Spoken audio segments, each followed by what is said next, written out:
Si nous sommes en désaccord ou opposés à la gestion et aux décisions politiques prises par la plupart des responsables africains, nous n'allons pas souhaiter leur mort. Nous ne comprenons pas qui est en train de souhaiter la mort du président Paul Biya. En tout cas, c'est une nouvelle qui était sortie en 2004, le 3 juin 2004. Un ressortissant camerounais vivant aux États-Unis, c'est lui qui a sorti la rumeur là. La rumeur comme quoi le président Paul Biya est décédé dans un hôpital en Suisse et il est assisté par sa femme. Donc deux hypothèses avaient circulé. Est-ce qu'il est vraiment décédé ou il est dans le coma? Le ressortissant en question, il a été arrêté. Je vous dis clair et net. Nous n'allons pas donner son nom ici pour ne pas faire sa publicité. Mais c'était une rumeur. Et pour répondre à cette rumeur, le président Paul Biya avait dit quoi? Rendez-vous dans 20 ans pour mes obsèques. Nous sommes 20 ans aujourd'hui. Le 3 juin 2024, donc 20 ans après, la même rumeur circule sur les réseaux sociaux. Les gars, je vous dis clair et net, c'est une rumeur. Paul Biya, il est bien à la tête du Cameroun, il est encore là. Et apparemment, il va même se représenter en 2025 pour l'élection présidentielle. Donc, nous sommes totalement opposés avec sa gestion du pays. Mais nous ne pouvons pas souhaiter la mort de papa Paul Biya, vous aussi. Quand même, n'allez pas sur ce chemin-là, chers frères panafricains. Parce que le frère qu'on a attrapé aux États-Unis, apparemment, il défend le Cameroun. Il nous dit c'est un panafricain qui défend le Cameroun. Oui, mais on ne va pas recommencer cette spirale. La spirale de donner la mort à un opposant ou à quelqu'un qu'on est farouchement opposé à cause des idées politiques. On ne va pas recommencer cela. Sinon, on ne s'en sort pas sur le continent africain.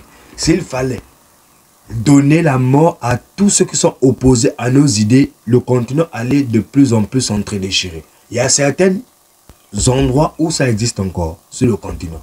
Mais essayez d'évoluer sur les mentalités. Il faut que les mentalités puissent évoluer. Quand on parle d'abord même de que l'Afrique puisse changer, c'est d'abord les Africains qui doivent penser à changer. Ce n'est pas un responsable politique qui va venir changer les différents peuples africains. Parce que le responsable politique là-même, ce n'est pas quelqu'un qu'on a créé dans un laboratoire qu'on est venu déposer sur le continent africain.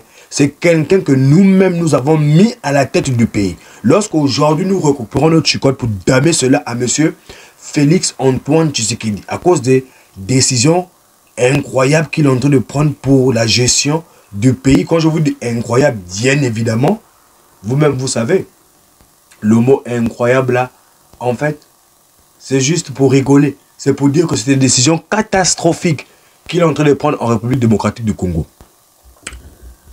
Les gens sont en train de se plaindre. Les mêmes personnes qui se plaignent là, je pense que ce sont les mêmes personnes qui ont voté Fatou Béton. Hein. Parce que lorsqu'il y avait l'élection présidentielle en République démocratique du Congo, il y avait quatre candidats majeurs.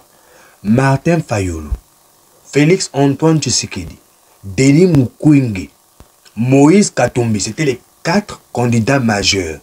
Fatou Béton, même si on crie à la fraude, Martin Fayulu a crié à la fraude. Moïse Katumbi aussi, à un moment, ils ont crié à la fraude.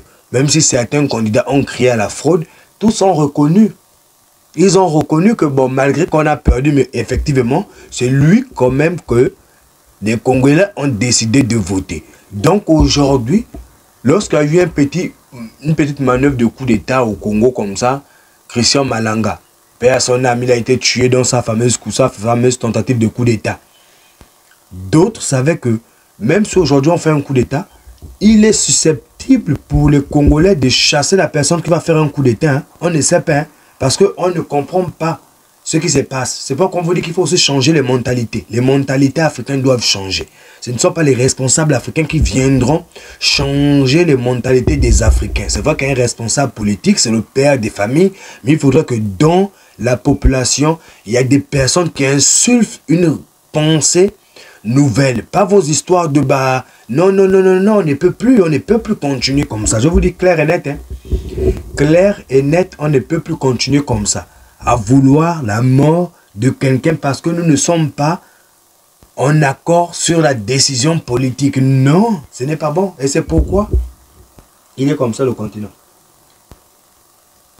En décadence, toujours et toujours. En tout cas, c'était Big L /Scott TV. On se retrouve pour un prochain programme. Allez, ciao, ciao.